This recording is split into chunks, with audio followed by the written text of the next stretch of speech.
The shrill sound of the alarm clock shattered the quiet of Emily Parker's modest apartment in a rundown neighborhood on the outskirts of town.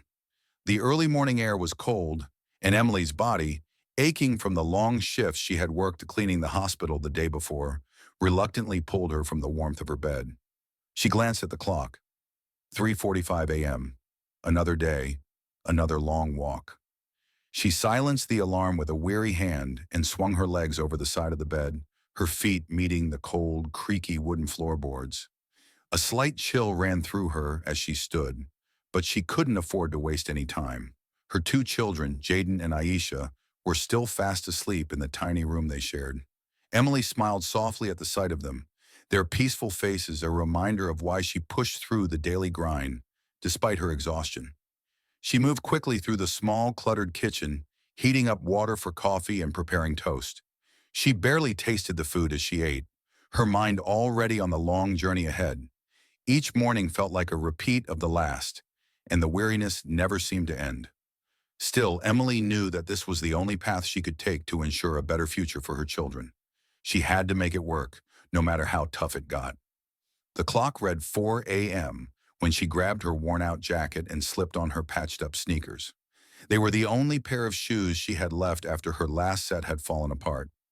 She opened the door to the outside world, greeted by the chilly breeze that sent a shiver through her. There was no time to linger in the doorway. The hospital was 20 miles away, and she had no other way of getting there. She couldn't afford a car, and public transportation didn't run early enough to get her to work on time. With a deep breath, she began her walk, one foot in front of the other. The road stretched out before her, empty and dark, save for the soft glow of the streetlights flickering in the distance. The small neighborhood she lived in quickly faded behind her as she made her way toward the busier parts of town. The pain in her legs and feet began to set in almost immediately, but she kept moving forward, the rhythm of her steps grounding her. She had done this for months, walking the same route day after day, her body growing accustomed to the long hours on the road. Still, it never got easier. Her mind wandered as she walked. She thought about her children, Jaden and Aisha. They deserved so much more than what life had handed them. Jaden had big dreams of becoming a doctor one day, and Aisha had inherited Emily's love for art, but those dreams felt so far out of reach. Emily had no car, no financial stability, and barely enough energy to keep up with everything. Yet she kept going, walking these 20 miles each day, carrying the weight of her responsibilities. Sometimes she would whisper to herself as she walked, "One day, I'll fix that car. One day, things will be different." The memories of her old car, once reliable, now rusted and sitting in her overgrown backyard, haunted her. It was hard to look at, but it represented the life she once had, the life before the struggles, the debt, the constant fight to provide for her children. Her walk took her through different parts of town, some familiar, some not.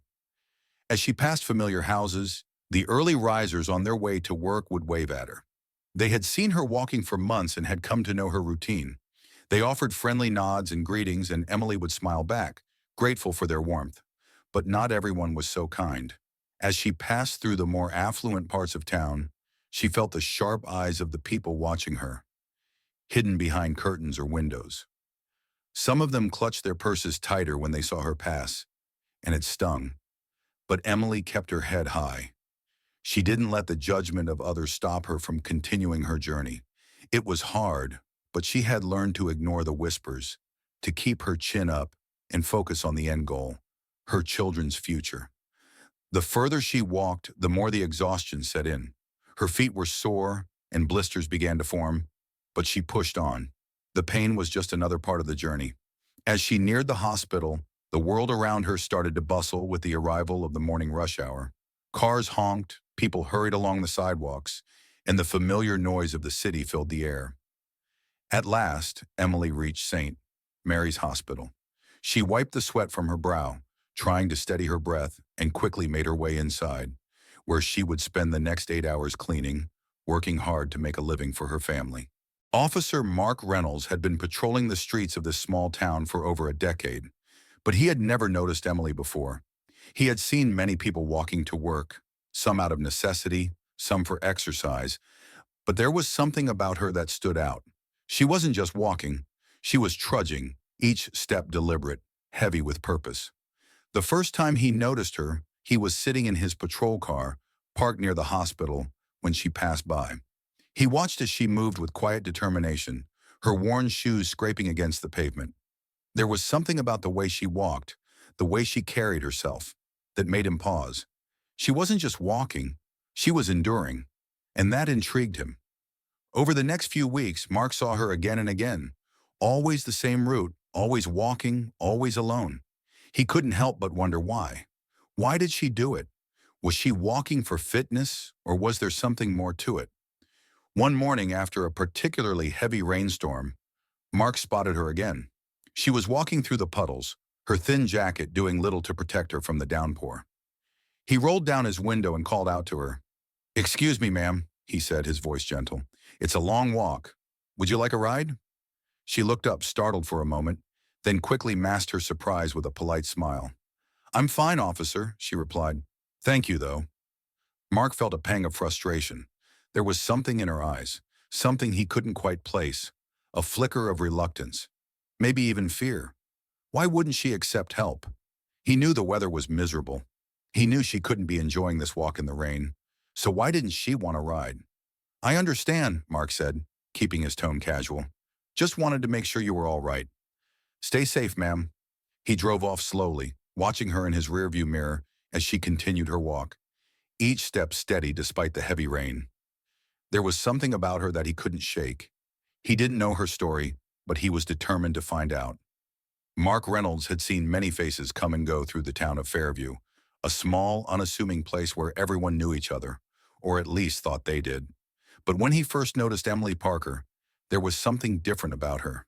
He had seen her countless times walking along the road, always alone, always early in the morning, and always with a sense of purpose that seemed beyond his understanding.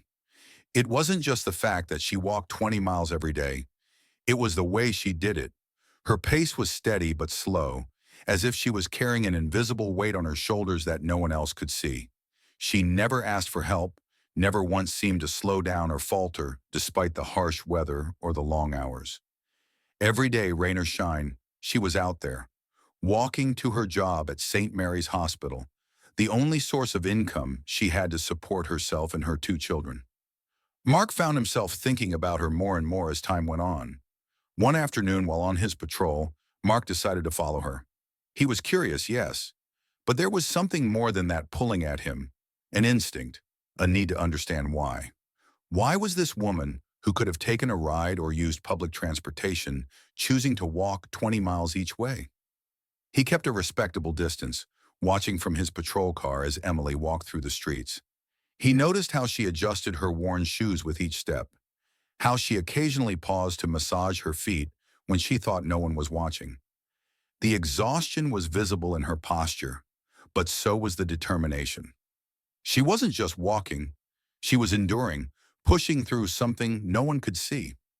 As Mark followed her to the hospital, he noticed something else. Her route took her through the quietest, most difficult parts of town. She never took shortcuts or detours. She walked the same route every day. Mark couldn't understand why someone would choose such a path unless they had no other choice. Emily didn't seem like a woman who would be living in poverty, though. She carried herself with dignity, her head held high despite the hardships. But Mark knew that appearances could be deceiving. There had to be more to her story. The next day, Mark couldn't shake the feeling that he needed to talk to her. He needed to know why. So he parked his car near the entrance to St. Mary's Hospital and waited. He was determined to find out what drove her. Emily arrived at the hospital just as she always did, her feet dragging but her pace steady. Mark saw her walk past, her tired eyes scanning the surroundings. This was the moment. He had to know. "Excuse me, ma'am," Mark called out, stepping in front of her. She stopped and looked up, a little startled. "I've been seeing you walk for a while now," Mark continued, his voice gentle.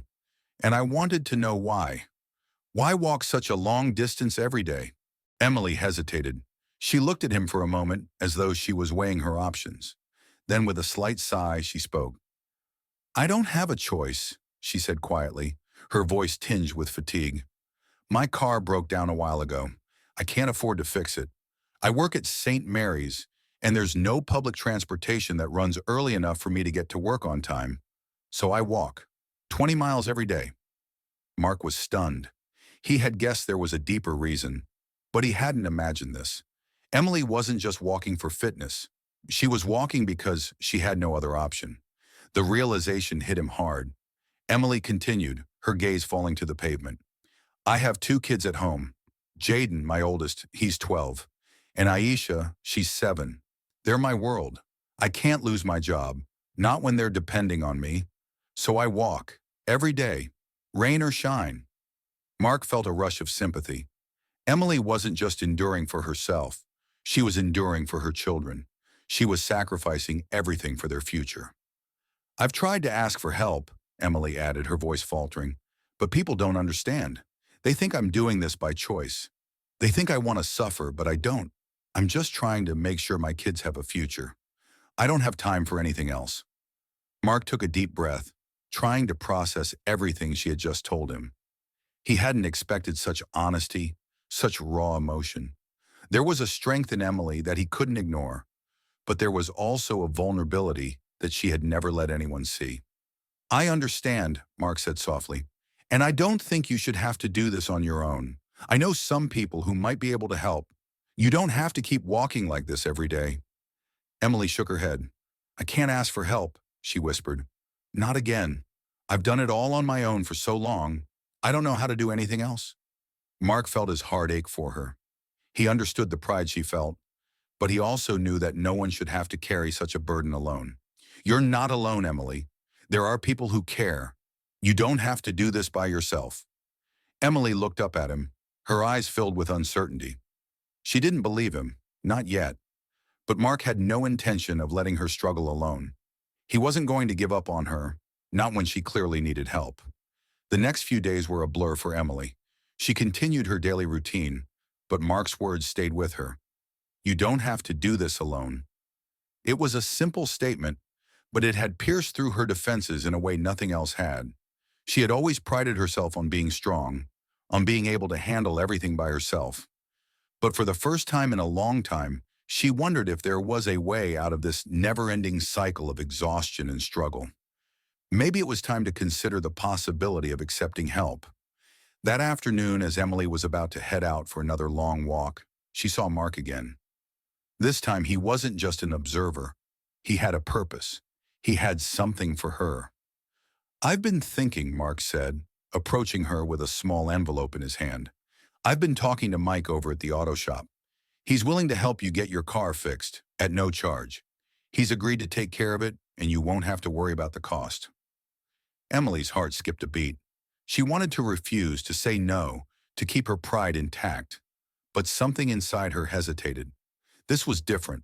Mark wasn't offering her charity. He was offering her a chance to break free from this exhausting routine. I don't know, Emily said, her voice uncertain. I've never accepted help from anyone before. I'm not sure I can. Mark smiled gently. I know it's hard, but sometimes it's okay to let others help. You're not burdening anyone. People want to help because they care. Emily looked at the envelope in her hand, the weight of the decision pressing down on her. It wasn't just about the car. It was about trust, about accepting that she didn't have to do everything by herself anymore. After a long pause, she finally nodded. Okay, I'll do it. The next morning, Emily drove her car to the shop, feeling a mixture of relief and guilt. The car had been her lifeline for so long, and now it was going to be repaired, thanks to Mark and thanks to the kindness of strangers. Mike greeted her at the shop, his warm smile putting her at ease. Don't worry, Emily, we've got this. It's going to be good as new. As she sat in the waiting room, Emily couldn't help but feel a little overwhelmed. People cared. People wanted to help. And yet she still felt like an outsider in this world of kindness. She wasn't used to it. She wasn't sure how to accept it without feeling like she was asking for too much. But as the day went on, Emily began to realize that help wasn't a weakness. It was a strength. It was a reminder that no one could do it all alone. And maybe, just maybe, it was okay to lean on others when you needed to. When she picked up her car later that afternoon, it was as if a weight had been lifted from her. The engine purred like it hadn't in years, and for the first time in a long time, Emily felt like she could breathe. Mark was there, waiting for her. "How's it feel?" he asked with a grin. "It feels like a new beginning," Emily said, her voice thick with emotion. "Thank you. I don't know how to thank you." Mark simply smiled. "You don't have to. Just pay it forward, that's all." As Emily drove home that evening, she realized something. The journey wasn't over. It was just beginning. For days after Emily's car was fixed, she felt as though she were walking on a new path. No longer burdened by the weight of walking 20 miles each day, the physical exhaustion that had drained her spirit for so long had lifted, but a new sense of unease had replaced it. Every day was still a challenge, but now she felt like she was struggling to adjust to something new, the idea of accepting help. She had always prided herself on being self-sufficient. After all, no one else was going to take care of her kids. No one else was going to make sure that Jaden and Aisha had the future they deserved. The road had been hers to walk alone for so long, and she wasn't sure how to navigate it now, with the help of others. But as the days went on, Emily began to see the benefits. She noticed a change in herself, a small but significant shift in her thinking. It wasn't a sign of weakness to accept kindness, to rely on the community she had always been part of, but had never truly embraced. She didn't have to bear the burden of survival on her own anymore. That Saturday, Emily sat on the porch of her small house, watching her children play in the yard. Jaden was helping Aisha build a fort out of old cardboard boxes, and the sound of their laughter filled the air. Emily's heart swelled with pride. Despite everything they had gone through, her children were happy. They were strong, just like their mother. And yet, as she watched them, a pang of guilt tugged at her. She had promised them better, and she hadn't been able to provide everything they needed. The stress of their financial situation, her long walks, her constant exhaustion, it had taken its toll on her, on all of them. But as the sun began to set, Emily realized something important. She wasn't alone anymore. The community had reached out to her. Mark had reached out to her, and she realized now for the first time that she wasn't just a survivor. She was part of something bigger. She stood up from the porch and walked over to the phone. The decision she had been putting off for so long was now clear in her mind. She was going to make the call to the hospital, and this time, she wasn't going to try to do it all herself. When Emily called the hospital and asked for a temporary shift change, she felt a mixture of relief and fear. She had finally allowed herself to step away from the constant pressure of trying to make ends meet. She was taking the next step towards something better for her children. But even as the relief settled in, the fear crept back. What if she wasn't good enough? What if this new way of living, this reliance on others, didn't work out? What if people saw her as weak or incapable? The old fears, the ones that had driven her for so long, resurfaced. The next few days were filled with a mixture of uncertainty and hope. Mark checked in on her regularly, ensuring that her car was running well, offering small gestures of kindness. He even took the time to introduce her to a local program that helped single mothers with job placement and childcare options. Emily had never imagined such resources existed in her small town. She had always felt isolated, as though there was no way out of her endless cycle of exhaustion. But now, for the first time, she could see a way forward, a way that didn't require her to carry the weight of everything on her own. But despite the growing sense of hope, Emily still struggled with accepting the help. It felt like an unfamiliar path, one she wasn't sure how to walk. Then one evening, as Emily walked into the community center for a meeting about the new program, she saw something that took her breath away. Aisha was sitting in the corner of the room, quietly sketching in her notebook. Jaden was helping set up chairs for the event. They were both growing so much, and as she watched them, Emily realized something important. She had given them the tools to succeed. But the most important tool, the one she had never realized, was the lesson she had taught them by accepting help. They were seeing firsthand how a community could come together to support each other, and Emily knew they would carry that lesson with them for the rest of their lives. The following months felt like a blur to Emily. With the help of the community, she was able to focus on her work at the hospital and spend more quality time with her children. She had found a balance, something she had always thought was impossible. She was no longer overwhelmed by the daily grind. Instead, she had time to enjoy the small moments with Jaden and Aisha. As Emily became more involved in the community, she saw firsthand how a simple act of kindness could spark something far greater. She had always thought of herself as an outsider, as someone who had to fend for herself, but now she realized that the town she lived in was full of people who wanted to help, who wanted to make a difference. And in return, she had begun to offer her time to others in need, volunteering to help at local events, participating in charity drives, and working alongside Mark to improve the lives of others in the community. She watched as others in the town, inspired by her story, began to open up and share their own experiences. People who had once kept to themselves, hiding their struggles, now found the courage to ask for help. And Emily was there, ready to offer support and guidance. It was a cycle that began with her, but quickly spread, touching the lives of everyone it reached. One day, as Emily was volunteering at a food bank event, she ran into Sarah, a woman who had been struggling with similar hardships when they first met. Emily had helped Sarah navigate the system to get her children the resources they needed, and now Sarah had a job at the local diner and was working to get her life back on track. "Emily," Sarah said, approaching her with a bright smile, "I just wanted to say thank you. You were the first person who ever helped me. You showed me that I wasn't alone in all this. And now I'm able to give back. I'm volunteering here today, too." Tears welled in Emily's eyes as she embraced Sarah. "You've done the hard work, Sarah. You've changed your life. I'm just glad I could help you see that you weren't alone." The community was changing.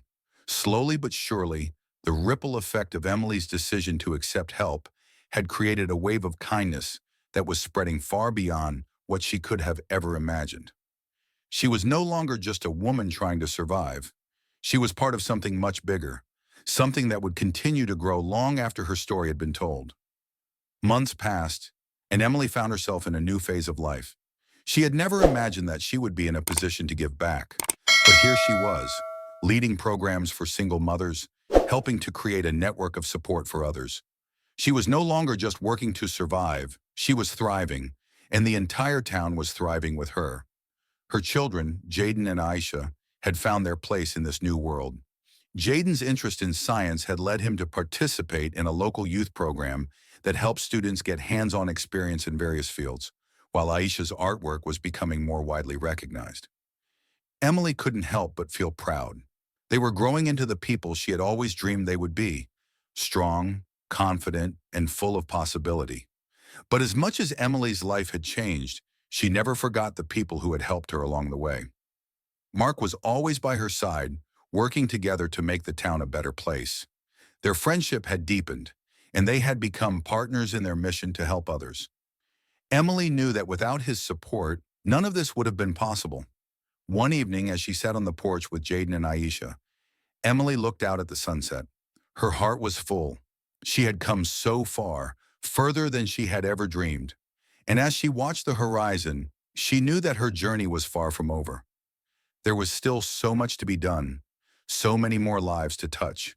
The future was bright, and for the first time in a long time, Emily was ready to face it with open arms, knowing that she no longer had to walk the road alone. It had been a few months since Emily's life had taken a positive turn. The car repairs had given her the freedom she needed, and with Mark's continued support, she had started to take on more volunteer work in the community. Her children, Jaden and Aisha, were thriving in ways that made her proud. Jaden's love for science had blossomed, and Aisha had won her first art competition. But despite all the progress, Emily still felt the weight of the years of struggle that had come before. One day, as Emily was working a shift at St. Mary's, Sandra, one of the nurses, approached her. Sandra had always been one of the few people at the hospital who had taken a special interest in Emily's well-being. The two had shared a few conversations over lunch, and Sandra had listened quietly as Emily opened up about her past, the struggles, the sacrifices, the loneliness. "Emily," Sandra said, her voice warm with a sense of understanding, "I've been thinking about you a lot lately. You've been through so much, and I want to do something for you. Something special. You've given so much to everyone around you, and it's time someone gave something back to you." Emily was taken aback. She wasn't used to receiving gifts, especially not from people she hadn't known for long. She had always given her time and energy to others, but she never expected anything in return. Sandra smiled, noticing the hesitation in Emily's eyes. "I'm not saying this because I pity you," she continued, "but because you've earned it. You deserve to take a break. You've been through more than most people, and I think it's time you had a moment to relax. I've organized a weekend getaway for you and your children, a chance for you to rest, recharge, and just enjoy being together." The words barely registered in Emily's mind. A weekend getaway? She had never had anything like that in her life. It felt so foreign to her, so outside the realm of what she thought she deserved. She was about to refuse when Sandra handed her an envelope with the details. "Please, Emily, you've earned this," Sandra insisted. "Don't say no. You've worked so hard and you've never asked for anything. Let this be something just for you." Emily held the envelope in her hands, feeling a mix of disbelief and gratitude. She didn't know how to react. She had never been offered anything like this, something that wasn't tied to a responsibility, something that wasn't about survival. She looked at Sandra, her voice thick with emotion. "Thank you," Emily whispered. "I don't know what to say." Sandra smiled. "You don't have to say anything. Just enjoy it. You deserve it." The weekend getaway came at the perfect time. Emily had been feeling the weight of everything she had been carrying, and the opportunity to take a break, however brief, was something she couldn't turn down. She packed up her children, and they drove out to a small cabin by a lake, surrounded by lush trees and peaceful nature. It was a place far from the noise and chaos of their daily lives. For the first time in what felt like forever, Emily allowed herself to simply breathe. The cabin was modest, but it didn't matter. The fresh air, the calm surroundings, and the quiet nights made Emily realize just how much she had been missing out on. She had spent so many years running on empty, focused only on survival, that she had forgotten what it felt like to live. For the first time in ages, she wasn't thinking about bills, work, or the struggles of the past. Instead, she was focused on the present, the sound of her children laughing as they played by the lake, the joy on Aisha's face as she collected rocks and twigs for her drawings, the way Jaden excitedly pointed out the stars in the sky, explaining the constellations to her. Emily sat on the porch watching them, and for the first time, she allowed herself to feel at peace. This was what she had been working for all along, to give her children the chance to experience moments like this, to show them that there was more to life than hardship. That evening, as the sun set over the lake, Emily and her children sat around a small campfire. They roasted marshmallows, told stories, and laughed together. It felt like a family. It felt like everything she had been working for, everything she had sacrificed, was finally coming to fruition. For the first time, Emily allowed herself to rest. She allowed herself to let go of the weight of the world and just be present with the people she loved. Despite all the progress Emily had made, life was never easy for long. Just when she thought things were settling down, fate had a way of throwing another challenge her way.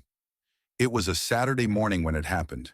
Emily was on her way to the community center to help set up for a local event when she was rear-ended by another car while stopped at a red light. The impact wasn't severe, but it was enough to leave her car with significant damage.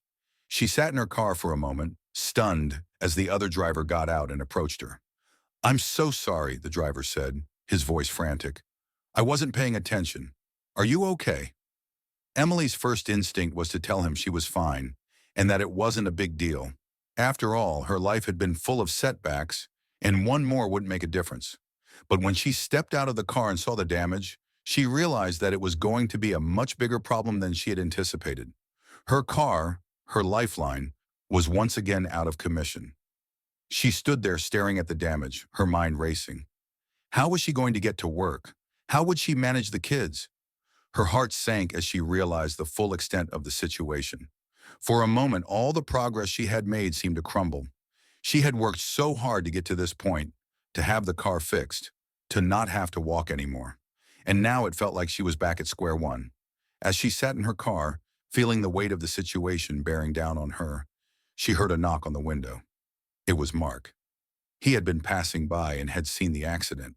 "Are you okay?" he asked, his voice full of concern. Emily took a deep breath. trying to hold back the tears. "I don't know what to do, Mark. My car's messed up again. I can't keep doing this. I can't keep going back to the way things were." Mark didn't say anything at first. He simply opened the door and sat beside her. "You're not alone in this," he said quietly. "We'll figure this out. You don't have to do this on your own." Mark immediately sprang into action. He contacted Mike from the auto shop and arranged to have Emily's car fixed at no cost again. He worked with local businesses to find transportation options for her while her car was being repaired. He even coordinated with some of the officers to make sure Emily had rides to and from work. It didn't take long before the community rallied behind her once again. Neighbors offered to help with carpooling. Some of the local businesses offered to deliver groceries to her home. A local mechanic even offered to help repair her car free of charge once it was determined that the damage was too severe for Mike's shop to fix in a timely manner. Emily was overwhelmed by the support. She had always felt like an outsider, like she was carrying the world on her shoulders alone. But now she realized that she was part of a network of people who cared, who were ready to help when the time came. And for the first time, she allowed herself to believe that she wasn't alone in this. The weeks following Emily's second car accident had been transformative. The community, which had already rallied behind her once, was now there again, stronger, more united. Emily couldn't help but marvel at the power of a town that cared enough to lift each other up in times of need. As her car was repaired and her daily routine returned to some semblance of normalcy, Emily's sense of gratitude grew. She had been so used to doing everything on her own, but now she was learning to embrace the help she had once rejected. The relationships she had built, especially with Mark, had become the cornerstone of her new life. They had gone from casual acquaintances to close friends, partners in their shared mission to create a better future for the people in their town. One afternoon, Mark invited Emily to join him at the community center to help organize a new initiative. They were starting a mentorship program for at-risk youth, offering guidance, job training, and community involvement to help the younger generation avoid the struggles many of their parents had faced. Emily had hesitated at first. She wasn't used to taking on such a big responsibility, but Mark had believed in her from the beginning, and his faith in her had become contagious. As Emily stood at the front of the room, addressing the group of volunteers, she realized just how far she had come. She was no longer just the woman walking 20 miles to work. She was now someone who could inspire others, someone who could help lead a movement for change. "I know what it's like to feel like you're all alone in the world," Emily said, her voice steady, her gaze focused on the group. "But what I've learned the hard way is that we don't have to go through life alone. We've all got something to give. And by helping each other, we can make this town a place where no one has to struggle by themselves." As she spoke, she could see the faces of the young people in the crowd shift from skepticism to hope. She wasn't just speaking from a place of knowledge. She was speaking from lived experience. Emily knew what it was like to feel hopeless, but she also knew what it felt like to rise above it. She had done it before, and she would do it again. This time with the support of a community that was determined to lift each other up. The mentorship program Emily had helped establish was only the beginning. Soon it expanded to include life skills workshops, job fairs, and community building events. Emily and Mark worked tirelessly, often staying late at the community center to ensure everything ran smoothly. They brought in experts to teach financial literacy, health and wellness, and even self-defense. Emily was amazed at the transformation taking place in the town. It wasn't just the young people who were benefiting. Adults were also stepping up, offering their expertise and their time. A local business owner, who had once been considered standoffish, began offering job opportunities to people who had struggled to find work. A retired teacher started tutoring kids after school. Even the mayor got involved, helping to secure funding for the program and making sure the initiative was on the town's radar. As the town grew stronger, so did Emily's belief in herself. She realized that while she had been walking alone for so long, she didn't have to anymore.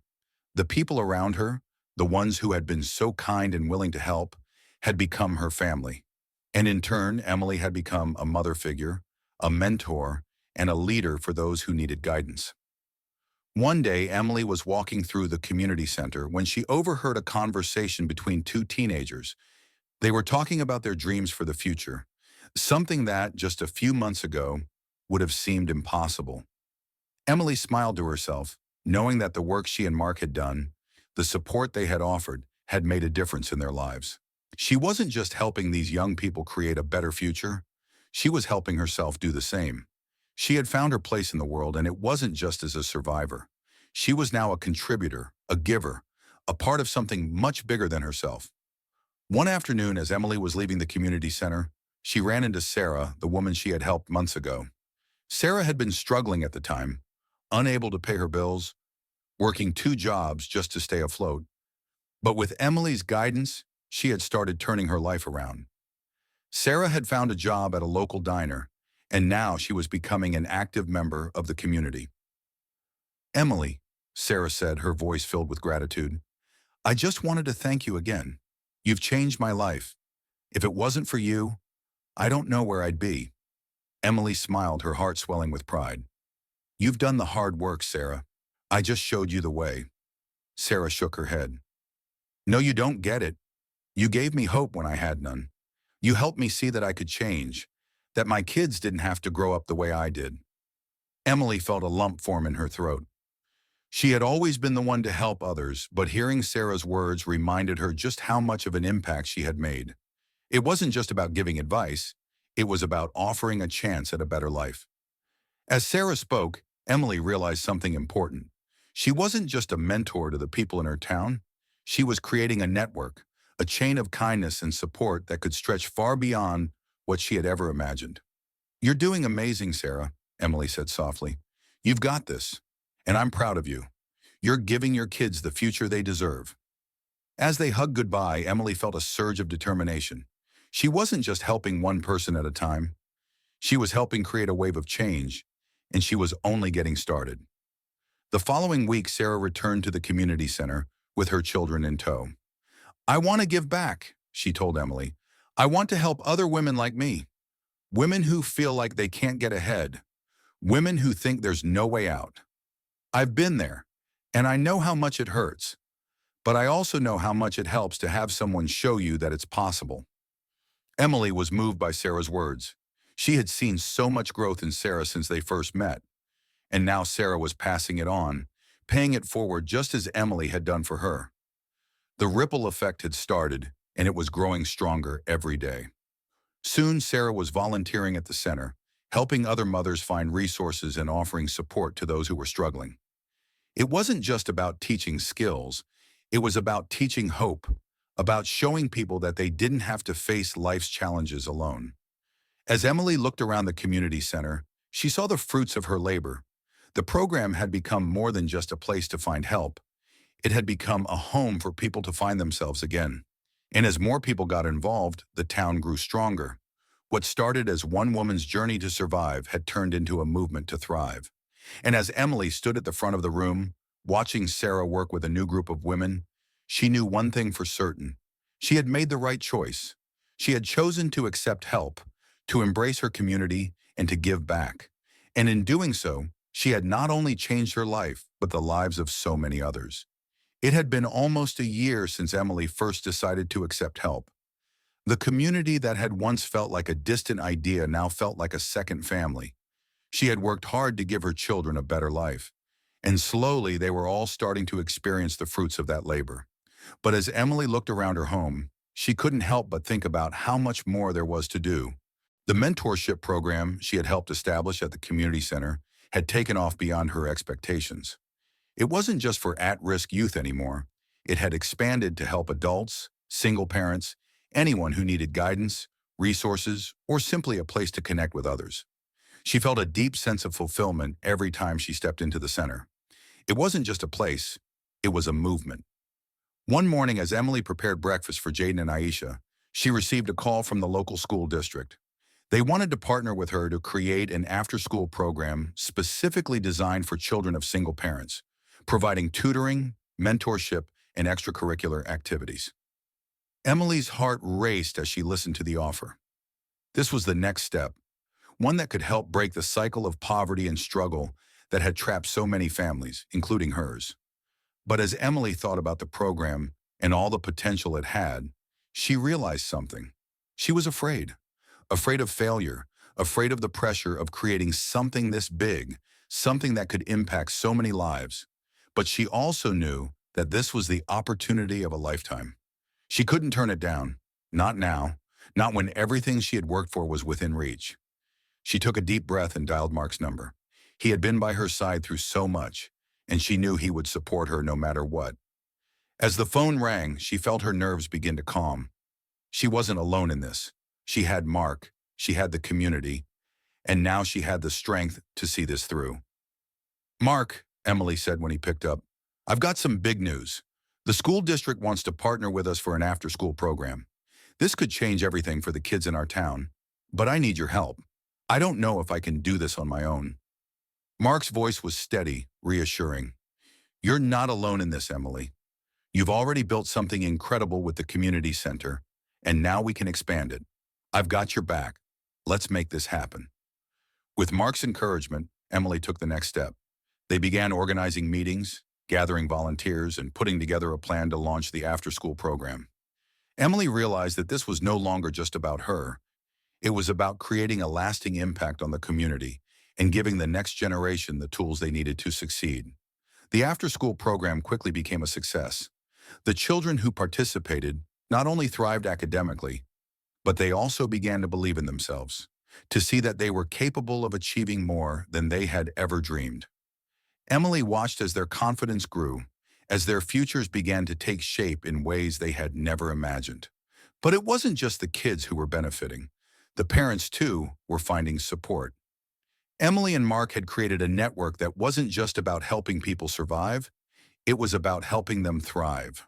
Single mothers found job opportunities, fathers learned new skills, and families became stronger together.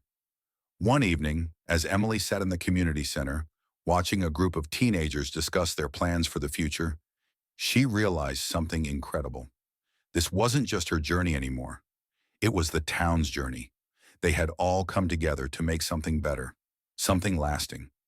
She looked at the faces around her, the faces of people who had once been strangers, now friends, mentors, and supporters.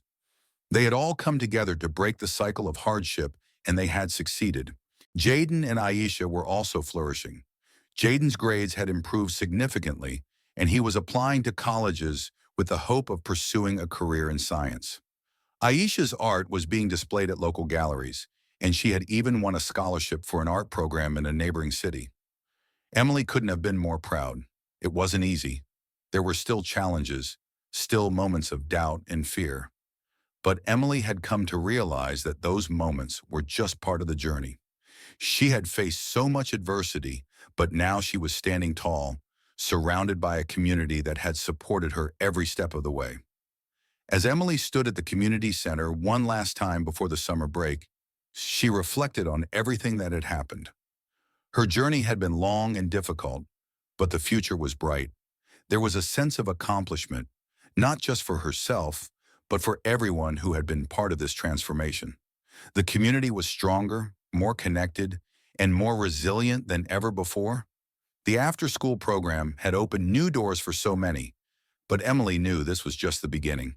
She had a vision of even bigger things: a youth center, a scholarship fund, and programs that would continue to provide support for those who needed it most. She knew that there was so much more to do, and she was ready to take it on. One evening, as Emily sat on the porch of her home, watching the sunset with her children, she realized that her sacrifices had not been in vain.